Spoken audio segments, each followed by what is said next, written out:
দশমীর পরের দিনে বাবার বাড়িতে পোলাও আর খাসির মাংস দিয়ে দুপুরবেলা জমিয়ে খাওয়া দাওয়া করলাম। সো হ্যালো এভরিওয়ান, কেমন আছেন সবাই? নতুন আরেকটি ভিডিওতে সবাইকে স্বাগত। কে কোথা থেকে ভিডিওগুলো দেখছেন অবশ্যই আমাকে কমেন্টে জানাবেন। আর আমার ভিডিওগুলো যদি ভালো লাগে লাইক কমেন্ট শেয়ার করে দিয়ে পাশে থাকবেন।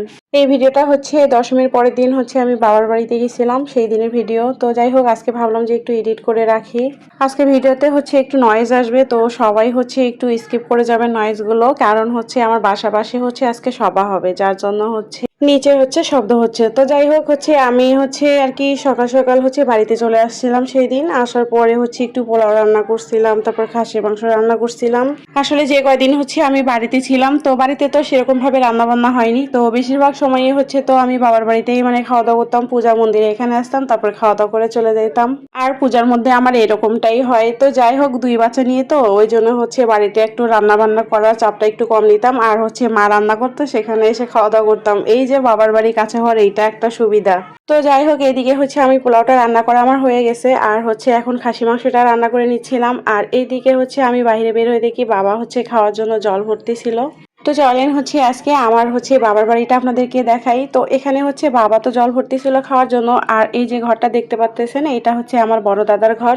এখানে দুইটা রুম আছে, তারপর দুইটা বাথরুম আছে আর রান্নাঘর আছে। তো হচ্ছে আমরা আসার পর কিন্তু একটা রুমে আমরা থাকি আর কি সব সময়। আমার বাবার যে ঘর সেটা কিন্তু টিনের। তো আসলে কেউ বুঝতেই পারবে না যে আমাদের ঘর দেখে যে আমার বাবা একটা সময় হচ্ছে চাকরি করতো। তো যাই হোক, যেরকম অবস্থায় আছে সেরকম অবস্থাটাই আপনাদের সাথে শেয়ার করি। তো এটা হচ্ছে রান্নাঘর ছিল, আর এটা হচ্ছে আমাদের হচ্ছে ঘর আর কি। এই রুমের মধ্যে হচ্ছে দুইটা রুম আছে আর কি। একটাতে হচ্ছে আমার ছোট ভাই থাকে, আর একটাতে হচ্ছে আমার বাবা মা থাকে। তো ভবিষ্যতে হয়তো ঘরগুলো ঠিক করা হবে। আর এই তো হচ্ছে এই যে চৌকিটা আছে না, বাবা সারা দিন হচ্ছে এই চৌকিটাতেই বসে থাকে বেশিরভাগ সময়। আসলে বাবা হচ্ছে খুব একটা বাহিরে যায় না আর কারোর সাথে মিশে না, তো বেশিরভাগ সময় বাড়িতেই থাকে আর এখানেই বসে থাকে। আর বাড়ির অবস্থা একটু তো আরো খারাপ হয়ে গেছে, কারণ হচ্ছে কয়েকদিন হলো বৃষ্টি হচ্ছে। তো আজকেও তো বৃষ্টি হচ্ছিল, যার জন্য হচ্ছে মানে পুরো আঙিনা তারপর বারান্দা কেমন হয়ে গেছে বৃষ্টিতে। আর তাছাড়া আঙিনার মধ্যে শুধু কাপড় আর কাপড়। এই যে 2-3 দিন হলো বৃষ্টি হচ্ছে, কাপড়গুলো তো ঠিক মতো শুকাচ্ছিল না, যার জন্য এখন হচ্ছে একটু বৃষ্টি নাই, যার জন্য সব কাপড় হচ্ছে বাহিরে মেলে দিছে।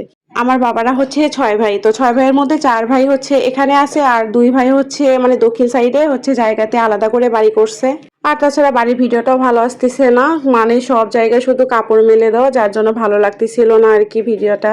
তো যাই হোক, এদিকে হচ্ছে আমার কিন্তু মাংস রান্না কমপ্লিট হয়ে গেছে, আর এখন হচ্ছে আমি খেতে দিব। বলেন তো মাংসটার কালার দেখে কেমন হয়েছে?